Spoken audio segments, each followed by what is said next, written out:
Saya lanjutkan kembali dua sisi, langsung ke Mas Khalid nih sebelum ke yang lain. Soal benarkah ada tawaran atau rayuan, satu hal. Yang kedua, siapa sih yang ngerayu PKS? Bisa aja pertanyaannya. Jadi begini, dalam politik, rayu-merayu itu adalah hal yang sangat wajar. Oke. Ya, hal yang sangat biasa. Itu namanya kita sedang mengajukan proposal. Interest kita, kepentingan kita, kira-kira accept nggak proposal itu? Kan begitu. Dan saya kira apa yang terjadi kemarin yang kemudian ada sedikit agak rame di media gitu ya. Saya pikir itu hal yang lumrah saja. Kalau ada yang bertanya, bener nggak sih PKS ditawarin wakil gubernur? Nah waktu itu dijawab langsung sama Bapak Presiden PKS, ya memang ada tawaran itu. Dan PKS sedang mengkajinya. Oke, udah selesai belum mengkajinya? Ya masih banyak kan, masih lama nih pilkadanya kan ya. Jadi belum dijawab-jawab. Kita mengkaji tawaran itu. Ya, kira-kira kita selalu melihatnya begini. Kita perspektifnya itu harus lebih komprehensif. Jadi tidak hanya serta-merta ini ada tawaran A kemudian kita terima B gitu ya, enggak begitu. Tapi kita melihatnya lebih komprehensif. Pertama misal, kita melihat manakah tawaran yang terbaik buat pembangunan dan kemajuan warga Jakarta. Itu yang pertama. Buat warga Jakarta atau buat partai nih? Buat warga Jakarta, tentu dong. Buat warga Jakarta. Yang kedua adalah bagaimana kita membuat desain ya pilihan yang probability to win-nya, peluang untuk menangnya. Nah ini besar. baru buat partainya nih, probability to win-nya. Jadi, tentu dong. Kalau kita ingin menang, kita ingin melakukan perubahan, perbaikan, kemajuan, ya harus menang dong. Sehingga pilihan rasional semua partai politik, bukan hanya PKS saya kira, adalah manakah tawaran yang paling memungkinkan kita untuk menang. Dan yang terakhir nih, yang terakhir adalah manakah paket ya skema yang membuat ya PKS sebagai partai pemenang bisa melanjutkan, bisa memperjuangkan kemenangan ini di kemenangan pilkada. Pileg kemarin kita sudah menang dan kita ingin menuntaskan kemenangan juga di pilkada. Pertanyaan kedua belum dijawab. Yang mana? Yang nawarin siapa yang merayu? Itu nggak penting. Itu penting dong. Kalau cuma partai-partai buren, jadi partai begini, kecil itu kita kan harus menjaga privacy dan hak dari apa yang ditawarkan. Yang jelas begini. Bang Idrus. Yang jelas begini. Yang jelas begini. Tawaran itu ada. Wakil Gubernur DKI Jakarta. Kita tanya deh sama anggota seperti apakah itu ya. Itu tidak penting, tapi ini tawaran itu. Siapa yang menawarkan Bang Idrus? Jadi gini dulu Mbak, saya ingin berangkat dari jalan pikirannya Mas Holik ini. Ada dua hal saya kira. Pertama kita jangan langsung jumping pada hal-hal yang lebih spesifik. Kemudian yang kedua harus melihat secara komprehensif. Karena itu mungkin begini, kita harus mulai bahwa Jakarta ini kan milik kita bersama. Milik kita bersama. Karena ini milik kita bersama, maka kita ini adalah satu keluarga. Nah, karena kalau kita bicara tentang keluarga, berarti kan asas kekeluargaan. Ya. Lalu di situ ada sering Pak Ciko ini bicara tentang gotong royong dan lain-lain sebagainya. Nah, kalau itu yang terjadi berarti secara konseptual asas kekeluargaan itu kan nilainya ada. Kan nilai. Nah, di situ ada semangat kebersamaan, semangat kekitaan. Kan ada di situ. Asas kekeluargaan itu artinya keluarganya yang maju. Tidak. Nah di sini bukan. Nah di sini orang yang bicara pelesetan dan bicara konsep.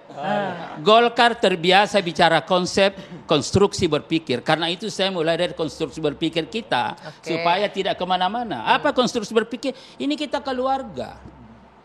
Kalau keluarga Bang, dasar. Dan karena itu maka DKI Jakarta ini harus dikelola bersama. Untuk mengelola bersama ini kita harus mengajak semua. Dan untuk mengajak semua ini tentu masing-masing kelompok ini punya tokoh-tokoh. Karena yang maju ke depan itu harus yang bisa berperan. Untuk bisa berperan harus punya konsep. Ini agak kontradiktif. Anda bilang ini kan kita kelola bersama kekeluargaan. Tapi kemudian ada masing-masing kelompok. Berarti terpisah-pisah jadinya. Kan begini. Kan secara realitas ini kan memang adalah keragaman dan di dalam demokrasi tidak boleh seragam. Dan semua begitulah sebabnya di dalam pidato Bung Karno tanggal 1 Juni jelas kita ini ada perbedaan, ada pertikaian ini macam-macam dan karena itu perlu ada komunikasi. Nah, berarti benar ada komunikasi ke PKS itu benar berarti? Benar, kita komunikasi PKS, kita komunikasi semua, ayo. Tetapi tentu tidak mungkin satu. Kenapa? Karena ini akan muncul. Kita realistis saja di dalam dunia politik. Ya kita realistis saja bahwa masing-masing kelompok, dan katakanlah partai, punya tokoh dan punya keyakinan bahwa tokohnya inilah yang nanti akan mampu mengelola DKI Jakarta ini, memimpin kita bersama. Nah oleh karena itu maka menuntut kita berstrategi. Nah ini tadi sekaligus menjawab dukung politik. Apa strategi? Kita berstrategi ya bagaimana memenangkan. Nah tidak bisa secara serta-merta ditanggapi bahwa ini adalah ingin menjegal Habib Anies, tidak begitu. Tetapi kita adalah berstrategi. Nah kalau bicara strategi, kita bicara bukan benar salah. Tapi kita bicara tentang efektif atau tidak efektif. Yang ujungnya adalah menang. Nah kalau kita menang, berarti ada yang kalah. Pertanyaan saya gini, apakah dengan koalisi Indonesia Maju ini masih kurang yakin untuk bisa menang sampai harus mengajak PKS? Bukan, nah disinilah tadi. Jadi bukan masalah menang atau tidak menang. Kalaupun kita menang, kita juga mengajak. Nah, kan ini kita ke keluarga, ini dulu dasarnya gitu loh. Logikanya. Nah, bukan, ini dulu dasarnya. Jadi jangan secara serta-merta, kan begini masalahnya kan. Ketika keragaman ini kita lihat, jangan lihat secara fisik. Tapi lihat secara visi. Di sini ini persoalan. Dan saya setuju dengan Mas Ciko, kalau ideologi ini Pancasila sudah selesai. Tetapi ini ada ciri karakter, ada yang tercermin pada visi misi. Bang Idrus. Perbedaannya di situ, bukan pada fisik. Bang Idrus. Bisa berbeda partai. Sebetulnya kita sedang berbicara soal teknikal itu tadi. Bukan. Nah karena itu kita tidak boleh bicara teknik. Kalau ini tidak selesai, ini akan lebih rumit. Udah selesai. Tetapi kalau masalah di sini selesai. Udah selesai. Belum selesai. Kenapa? Karena kita sudah dari awal ingin memetakan secara fisik. Sebentar. Tidak boleh kita melihat secara linear dari atas bahwa presiden misalkan kontestasi Pilpres itu langsung dibawa ke DKI Jakarta, lalu kemudian seluruh partai seakan-akan harus berbeda di sini. Tidak bisa. Bang Idrus, sebentar nih sampai ketawa tuh mahasiswa di sana. Saya mau ngomong juga dipotong-potong. Bang Rey, saya kalau gitu nanya, kalau Bang Idrus nggak mau jawab, Bang Rey. Apakah Koalisi Indonesia Maju merasa nggak yakin bisa menang sampai harus ngajak PKS untuk bisa menang? Katanya bukan untuk ngejegal, tapi untuk menang. Iya, kalau sejauh ini kan memang salah satu yang menjadi kerumitan di Kim ini menurut saya adalah mereka nggak punya figur yang cukup. Gitu kan, misalnya satu-satunya figur yang mereka andalkan itu adalah RK. Di luar itu siapa? Nah kita juga kebingungan nih. Di luar itu itu punya Golkar ya. Kemudian kalau kita lihat partainya yang lain, PAN nggak punya juga menurut Anda? Itu makanya kan. Nggak ada ya. PAN targetnya cuma wakil. Demokrat targetnya wakil. Gerindra nggak kedengaran juga, kemarin udah diusung satu kemudian ditarik lagi kan gitu. Jadi memang Kim ini kelihatan salah satu kesulitannya itu adalah bahwa mereka nggak punya figur di Jakarta, dan figurnya itu adalah RK, yang RK-nya sampai sekarang belum memperlihatkan apakah dia akan serius mau ke Jakarta atau tidak gitu. Itu salah satu faktor gitu. Nah yang kedua adalah karena RK-nya kelihatan sendiri, sampai sekarang belum kerja gitu. Coba Anda bayangkan, dia akan berhadapan dengan figur Anies Baswedan yang cukup dominan sebagai incumbent, yang popularitasnya bukan hanya dikenal di Jakarta tapi dikenal di seluruh Indonesia gitu ya. Dan sampai hari ini RK belum siap apa-apa. Nah ini kan, dan ini bukan lagi dukun politik, tetapi ini sudah menjustifikasi yang tidak faktual. Sebentar. Nah kalau kita bicara faktual dan tidak faktual, saya mau angkat satu hal yang faktual yang sudah beredar di sosial media ya, yang saya mau tampilkan malam hari ini, yang nulisnya juga ada di sini. Boleh tolong dinaikkan sebentar? Ini juga satu hal yang faktual yang menarik untuk dibahas. Cuitannya Bang Ges ini soal dapat cawagup ongkos pilpres diganti dapat menteri, syarat utama tak boleh dukung Anies. Siapa maksudnya Cawe-cawe jilid 2 tergantung PKS, apakah mereka akan jualan dalam tanda kutip atau mereka konsisten, Bang Ges. Nah ini kalau mahasiswa ini mungkin pengen tahu nih maksudnya ke siapa ini? Ini lebih dari dukun ini.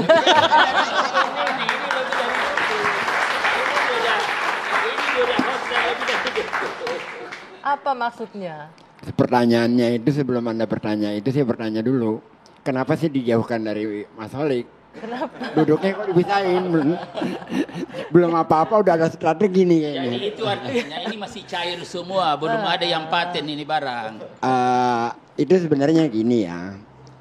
kan udah ada di salah satu media investigasi yang bicara semacam itu. Lalu suara-suara itu cukup kencang lah di kalangan teman-teman. Lalu saya teringat Jakarta itu P3 pernah menjadi nomor 1, mengalahkan Golkar. Oke. Kemudian 2004 PKS nomor 1. Lalu 2009 Demokrat nomor 1. Lalu kemudian PDIP. Lalu kemudian sekarang kembali lagi PKS. Ya. Artinya bahwa masyarakat Jakarta itu sangat kritis dan sangat mudah untuk menghukum. Nah, saya melihatnya bahwa sinergi Anies dengan PKS itu tidak hanya pada tingkat elit, tapi juga pada saat akar rumput. Di grassroots juga. Jadi postingan itu seperti warning, hati-hati loh, ini grassroots Anda adalah simpatisan Anies, kira-kira gitu. Jadi jangan terlalu bermain-main dalam dinamika politik yang seperti ini. Tetapi awalnya bukan, kan di situ jelas ya dari investigasi Tempo kan. Jadi mulainya dari sana aja sebenarnya. Hati-hati loh itu ke siapa? Ke PKS? Teman-teman. Karena disebut PKS kan di situ. Iya. Anda apa melihat? Dan itu juga kan tidak ada sebuah strong point. Saya Bung Geis, Anda percaya nggak itu? Saya percaya. Berita itu Anda percaya? Saya percaya. Dan ada yang saya lebih percaya lagi.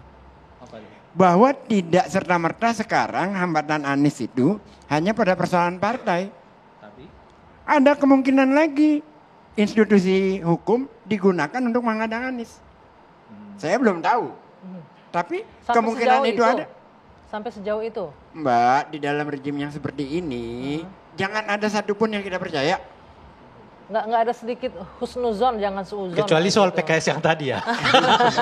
Iya makanya percaya tadi kan. Tunggu, sama ini cawe-cawe jilid 2. Jadi itu reverse tuh ini untuk menjaga Anies juga. Gini lah ya.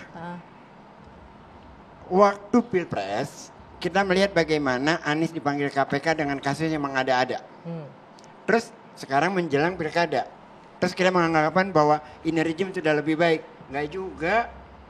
Kita lihat aja ke depan. Mendingan kita perhatiin dari sekarang gitu loh.